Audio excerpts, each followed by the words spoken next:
Let us see how we can solve the NPPE 2.1 section 1 problem 1. So in this question you have been asked to write a set script where you have to add a new column in the beginning of each of the lines, where the column should say S1 or S2. S1 should only be there on every third line, and on every other line it should be S2. So this is an example. First, third and sixth etc. lines are S1, every other line is S2. So let's see how we can solve this question. So here we have to write a script.set. So in that script.set, first we have to have a shebang to announce what kind of script this is. So if your script is run as ./script.set, so then if you don't have this shebang, then this will not work. Thus you should always have a shebang. So in this we have to insert S1 and a comma to delimit the column at the start for all lines that are the third line from the first line. So here we use 1 tilde 3 to mean every third line starting from line 1, and there we substitute the start of the line with S1 comma. So the start of the line means the first part of the line, so it will not substitute the letter which is the first letter, but it will add the S1 as the first part in that line. Similarly, we add S2 for all lines that are not the third line from the first line.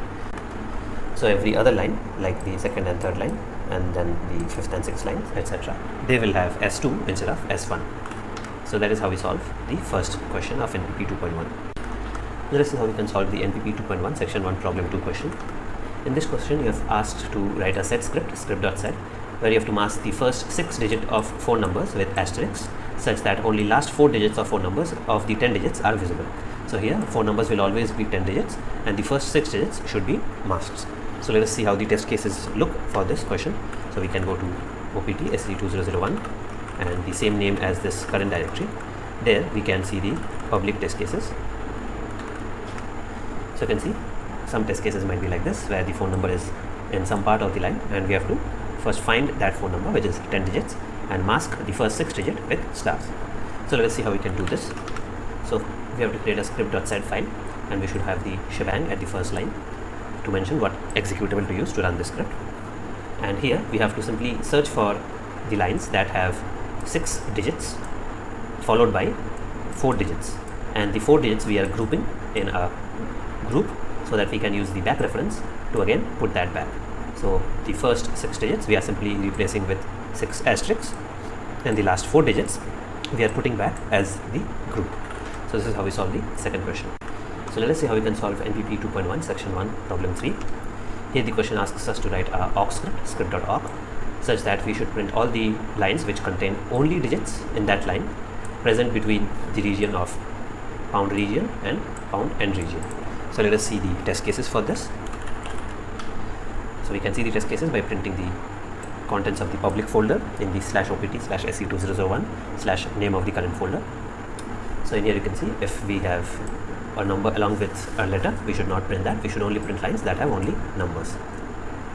So let us see how we can solve this question. So for this we have to use both the regex as ranges. So we start the regex as a line that has only the value of pound space region, and we end the region with the line that has only the value of pound space end region. And for all those lines in between those lines, including these two lines, we see if the entire line matches the following regex. So here the regex starts with digit 1 or more, and then the line ends. So the line which only contains 1 or more digits, and for that line we print. So print by default will print the entire line. So that is how we solve this question. Let us see how we can solve NPPE 2.1 section 1 problem 4.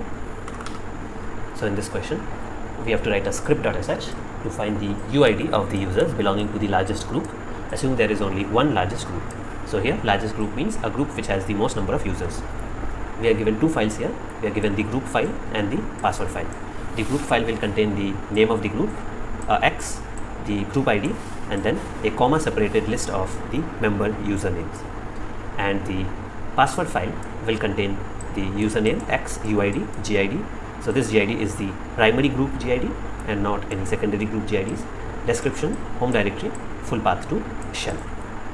So in this you can see an example group file. So this is a group file.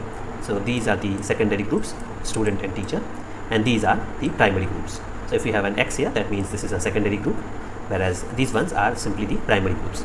So primary groups are the group for each user. So each user will also have a group with the same name, and only that user is member of that group. So we are not interested in primary groups for this question. We are only interested in the secondary groups. And if you see the password file, you can see that the GIDs of the users will always be the GID of the secondary groups. For example, Ram will have the GID 1001, which is the primary group of Ram. Ram also is a member of this secondary group called student, but that we cannot get from this GID. So we have to get it from this comma separated list of usernames. So for this question, we have to first find which group has the most number of commas, and then for that line we have to get the list of the users, and for each user we have to then in the password file find their UID. So for example, here Raja has the UID of 1005, Narayan has the UID of 1006, Robert has 1003, and Seema has 1004. But the output should always be sorted before printing. So we should print it in the sorted order of UID. So we should be printing 1003, 1004, 1005, 1006. So let us see the test cases for this. So this is the first question where you can see that the student group has more students. So Ram, Ahmed, Robert, Seema are printed 1001 to 1004. And this is the second question which we were seeing where we print 1003 to 1006. So let us see now how we can solve this question. So in this question we can use awk to first go over all the lines of the group. So for example, if I see the group file, here we have each group file which has the field separator as colon. So we set the field separator as colon, and then for each of the line we take the last field. So the last field is the number of last field is the list of users in that group, and then we split that with comma, because this is a comma separated list. So we can get the number of elements from the split by assigning it to a variable, and we can see if the number of elements is more than a variable that we set, then we can update that variable. So we can set the max group to be the group name, we can set the map of that, so we can set associative array's value to be that highest value. So for example, in this first case the value is 2, and then in the second line we are again checking if 4 is greater than 2. So in this case we then update the value to be 4 here, and we set the max group to this one, and we are also storing the users as the entire last field. So after doing this, because we are always updating the value of max group and we are only checking map of max group, so we will in the end have the max group value set to the group that has the most number of students or most number of users, and then in the end we simply print the users of that max group. So after doing this, this will print the comma separated list of the users of the max group. Then we can simply replace each comma with a new line to get all the users in a new line, and then we can simply use xargs to search for each of those user from the password file one by one. We can also use a while loop in this to loop over the output of the awk and the tr, or we can simply use xargs with the -i flag, and we can then give each of the lines one by one to grep. So here we are using -f so that we are matching a fixed string and not any regex, and w because we are matching the entire word. So for example, if we have two users, Raj and Raja, for the search of Raj we should not get Raja as well. So that's why we are doing a whole word search, and we are searching for that user's name one by one from the password file. So this grep will always return one line in each iteration of the xargs, and from all those lines we are simply cutting the line by colon and taking the third field. So the third field in the password file is the user ID, and then finally we are sorting the output based on the user ID. So that is how we solve this question. Let us see now how we can solve NPPE 2.1 section 2 problem 1. In this question we are asked to write a script.sh, so a bash script where we can use anything, awk, sed, etc., where we should extract and print the content of the file myfile that is present somewhere in the file hierarchy of the compressed tar file data.tar.gz. Assume there is only one file with the name myfile. So in this question we have a data.tar.gz file, and although the extension is gz, this is a tar file and not a gzipped tar file. So you can use file to get the type of the file. So this is simply a tar archive. So you can simply use the tar xf command to extract the tar, and then from that folder we have to find the file which has the name myfile, which can be present anywhere in that hierarchy. So for example, if you do a tree, you can see that there are a lot of files: A, these numbers, B, my file, C, this number, etc. So this my file can be present anywhere after extracting this tar file in your current directory. So you have to simply use the find command to find the my file. So we can use the find command to list out all the files, and we can do find grep my file to get the my file. You should ideally also use -w so that you are not matching any substring. And better than using a grep, you can also directly use the name flag of the find command, and you can give the name to be my file. So this way we can get the path of the my file, and we can simply print that my file's content. So here we have to print the content of the my file. So you can print that by catting that out. So you can either cat it this way by giving that output of the command execution, which is the path of the file, to cat, or you can also pass this to xargs and give the command name as cat, which will also do the exact same thing. So that is the solution for this. So first we extract the data.tar.dz using tar -xf. Then we find the my file by using find name my file, and then we can either use xargs or we can directly use the exec flag of find, and we can ask it to cat out that file. So that is how we solve this question. Let us see how we can solve NPPE 2.1 section 2 problem 2. So in this question you are given a file structure. So we have to find the file that is located in the maximum depth in the directory called data. So in our current directory, after we run sync pro eval, it will automatically create a folder named data, and inside there can be any kind of file structure. We have to print the contents of the file that is having the maximum depth. We should assume that there is only one file that has the maximum depth. So here you can see H has the maximum depth, so we are printing the contents of H. So in this question we can use awk to find the maximum depth. So first we are using find./data to get the path of all the files. So for example, if we do find./data, we simply get the path of all the files. So if we have a structure like this, it will print all the paths of those files. And then if we use awk and we set the field separator to be /, so it will automatically split the path into the name of the folders, and thus the file which has maximum depth is the file that has the most number of folders before the name of the file. That is, it should have the maximum number of / present in it.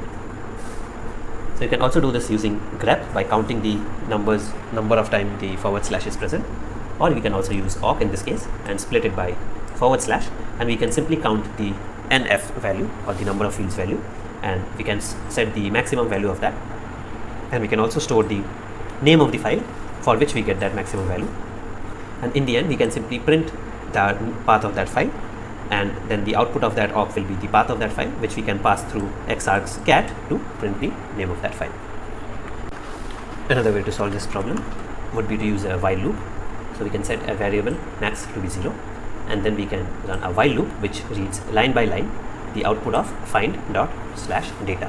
So find./data will simply print the path of all the files inside ./data, and obviously the one in maximum depth will have the maximum number of / in its path.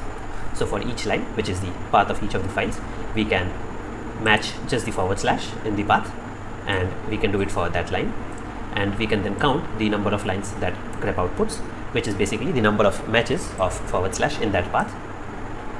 Then we can see if that is greater than the current maximum, then we update the maximum to be that count, and we set the value of file to be that line. In the end, we simply cat out that file. So this is another solution to the same question. Let us see how we can solve NPPE 2.2 section 1 problem 1. In this question, we are asked to print out only the values of those lines that have to do in it without the space and to do. So we should find for lines that have pound to do colon in it, and we should only print the thing that is present after the pound to do colon. So to solve this question, we should use a sed script. So you can see we have to write a script.sed. So we write a script.sed with a shebang indicating it's a sed script, and we should drop all those lines that don't have a to do. So for any line that does not have a to do, we simply don't print that, and for the line that does have a to do, we simply substitute the space that is before the pound if there is any, so 0 or more space, followed by the pound space to do colon space with nothing. So we simply remove this part, and the rest of the line we print as it is. So that is how we solve the first question of NPP 2.2. Let us see how we can solve NPP 2.2 section 1 problem 2. In this question we have to take a template that is present as template.txt, and we have to read 3 variables from the standard input, which are the university name, experience and current position, and we have to fill those variables value in the template. So in the template we have some placeholders with square brackets, and we simply have to substitute these placeholders with the value of the actual variable. So to solve this, we have to first read the 3 inputs. So we read the variable uni for the university name, exp for the years of experience, and curp for the current position. Then we simply write a sed command that will substitute the university name with uni, current position with curp, and mention years with experience. A few things to note in this: because we are using bash variables in this, we should have this in double quotations and not single quotations so that it can be expanded correctly. And the square brackets should be escaped, because otherwise that is a special character in Remix. So after we do this substitution, we can directly print the output. So that is how we solve the second question of NPP 2.2. Let us see how we can solve NPP 2.2 section 1 problem 3. In this question we are given a CSV file which does not contain comma as part of the data. So comma is only field separator, and here we are given marks of students in L1, L2, maths, science and social, and our output should add a column called serial number at the first, and we should also add 2 other columns, one called result and one called total. The total is simply the sum of these columns, whereas result is pass or fail, which is decided if they have scored at least 40 in all the 5 subjects. If they scored less than 40 in any of the 5 subjects, their status becomes fail, otherwise their status becomes pass. Let us see how we can solve this question. So for this question we have to write an awk script. So we have to write script.awk, and we have to add a shebang at the top to mention that this is a awk script. I am using GNU awk here, also called gawk. So then we set the begin part where we set the field separator to be comma, because this is a CSV file. So as you can see, the input is CSV whereas the output is a TSV. So the output should be tab separated whereas the input is comma separated.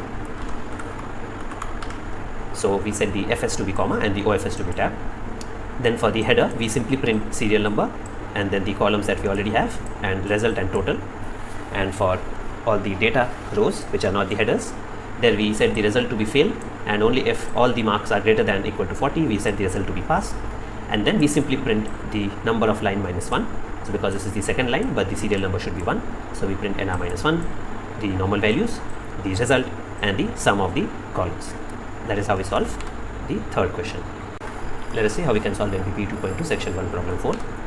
In this question we have been given a file called bash_history.txt, and in this file we are given the history of all the commands that we have run.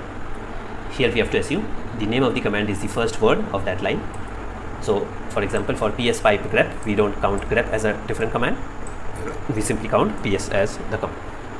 In this we have to first find out the top 5 commands based on their frequency of occurrence, and we have to print them in the sorted order of their name, but we should only print the top 5 commands. So first we have to sort them by their frequency, and we have to take only the first 5 of such commands. Then we have to again sort them by the name. So you can see this is how the output should look like. So even though this one has 7 occurrences, this is not the first line, and this is 3, 3, 2, 7, 4. So the order is according to their name. So $EEMP. So this is how we have to solve this question. We have to print the name of the command, which is the first word of the line, the number of occurrences, and the percentage of occurrence. So that is simply number of occurrence by total number of lines. We can do this by utilizing this hint, where we can first store the number of lines of this file in a variable and pass it to the awk, and then we can use the awk to directly get these values. So let us see how we can solve this question.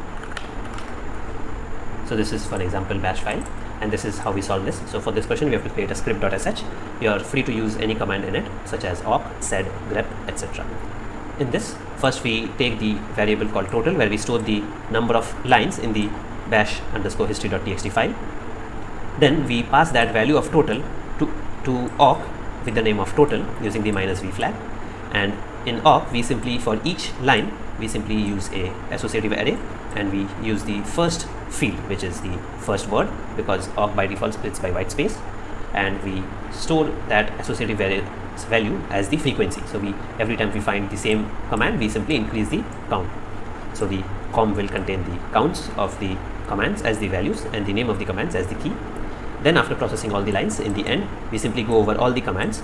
We print the name of the command, we print a colon and a space, we print the frequency of the command with a colon and a space, then we print the percentage frequency of the command by simply dividing the frequency by total and multiplying by 100 followed by a percentage symbol. So that is how we get all the commands output in this following manner. Then we have to take only the top 5 of such commands. So to do that, we pipe output of this awk command to sort. So we ask sort to sort by splitting the data by colons. So you can see here the data has colon, so we split by colon, and we ask sort to sort by only the second field. So minus k2 comma 2 means start sorting using the second field and stop sorting also with the second field. So if we only mention k2, it will sort with second and third field. If we mention k2 comma 2, it will sort with only the second field. So we sort the output of awk with the second field, which is the frequency, and we sort it numerically so that 100 is greater than 9, and we sort it in a reverse order so that we get the highest frequency at the top. So then it will be in this order 7, 4, 3, 3, 2, and then we take the first 5 lines to take the first 5 or the top 5 such commands which have the most frequency. Then we again sort this. So this time we sort it without providing these values so that it is sorting based on the name of the command and not the frequency. So that is how we get the commands in the correct order as per the sample output. So that is how we solve the fourth question of NPPE 2.2. Let us see how we can solve NPPE 2.2 section 2 problem 1.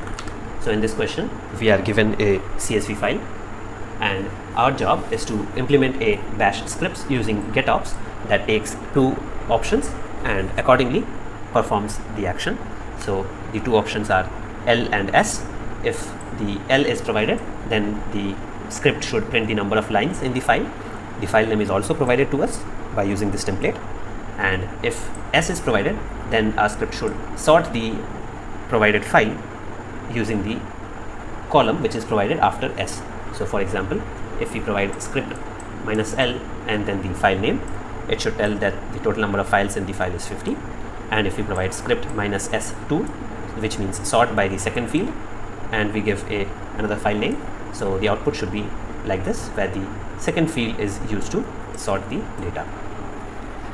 So in this we can directly copy this template and put it in our script, and then we can only fill the parts where we have to write our own code. So in this, first we take the file name to be the last argument given to our script. Then we use the getops function in a while loop to keep on accepting the flags, and we take 2 flags, which is L and S. If it is L, we simply print total lines in file name is, so file name is a variable, and here we are doing a command execution where we run the wc minus L command and give it the file to get the number of lines in that file. And if it is S, then we first get the optional argument using the optarg variable and store it in a arg variable, and then we are using the sort command to sort the file, and we are mentioning that the field separator is comma, and we sort by the key which is arg. So here again we are using arg comma arg, so that is sorting by only that field and not that field followed by all the other fields after it. So this will sort the data by only that field, and then we provide the name of the file and we provide the numeric sorting. So without this, the sort will be done alphabetically, which will not match the expected output. Thus we should sort the data numerically. This will be the correct solution for this question. Let us see how we can solve the last question of NPPE 2.2 section 2 problem 2. In this question we are again given the same data as of the question we saw a few questions before. Now our input is the output of our last question, so we already have the serial number, marks of the 5 subjects, the result, pass or fail, and the total marks. Our job is to add 2 new rows to this data, so the rows before that should not be altered. We simply read those to get the data, and then we should add 2 new rows which should print the mean of all the columns and the median of all the columns. So the second last column, which is pass or fail, is not a numeric column, so we should print minus for mean and median, and for all the other values we should print the median or mean value. If there is no data, then we should print minus for all the values, because we cannot find mean or median for an empty data set. So we can see the public test cases for this. So there is one test case where there is no body, only header, and for that our output should be hyphen for all the columns. Otherwise it should be the mean and median, and only the result column should be hyphen. We can also see the private test cases where the mean and median should always be present for all the columns. So in the last two test cases, the median of the last column should also be present. So now let us see how we can solve this question. So we have to go through each line, but we don't have to print anything for those lines other than the data itself. So let me show the question again. So for each line we don't add any other columns, or we don't manipulate any other values. We simply utilize the numbers for our calculation. So we go over each column except the first column, because the first column is serial number, and we, instead of printing the serial number, we print the words mean and median. So we don't perform mean and median on the serial number. So we start our counter from 2 and go till the last field, and for each column we see if it is a numeric column. So for example, pass and fail is not a numeric column, so this will not match. And we also check if it is not the header, because we should not add these values in our data. Then for each of the lines and each of the columns, we simply add the value of that column in an array which is indexed according to the column number. So we have an array for the first column, an array for the second column, an array for the third column, and so on. So how many ever columns we have, we have an array with that many indexes, and we simply add the value of that current entry of that column in that array. And similarly we create a two-dimensional array where the first dimension is the column number and the second dimension is the row number. So we create a array which is indexed by the column. So L1 is one array, L2 is one array, maths is one array. So we are storing all the values because we need to also find median, and to find median we need to have the sorted data. So first we will store the data in an array, and then we will use a sort function to sort the array. And we also print the entire line, so we have the print command.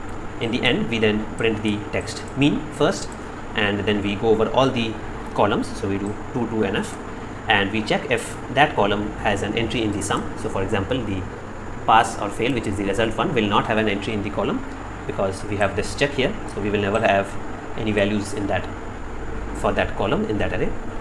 So if we don't have any such value in that array, then we simply print a tab and a minus sign.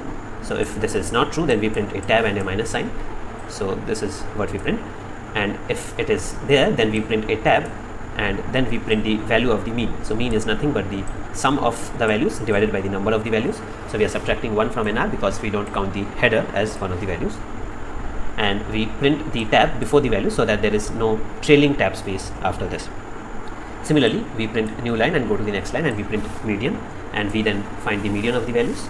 So we go through all the columns, and if that column has some value stored in the array, so if it is not there, then we print tab and minus just like mean, and we continue. But if that is a numeric column, then we first sort that array. So remember, values is a two-dimensional array, so values of I will be a one-dimensional array. So we are sorting that array using a sort, and then for each column we print a tab, and then we print the median. So if we have odd entries, which means the number of lines is even, because number of lines is number of entries plus 1, so then we simply print the NR by 2 element, because for odd numbers the middle number is simply n plus 1 whole by 2. Whereas if we have even entries, then we take the average of both the entries and we print that as the median, and then we print a new line. So that is how we solve this question, and all the private and public test cases should pass.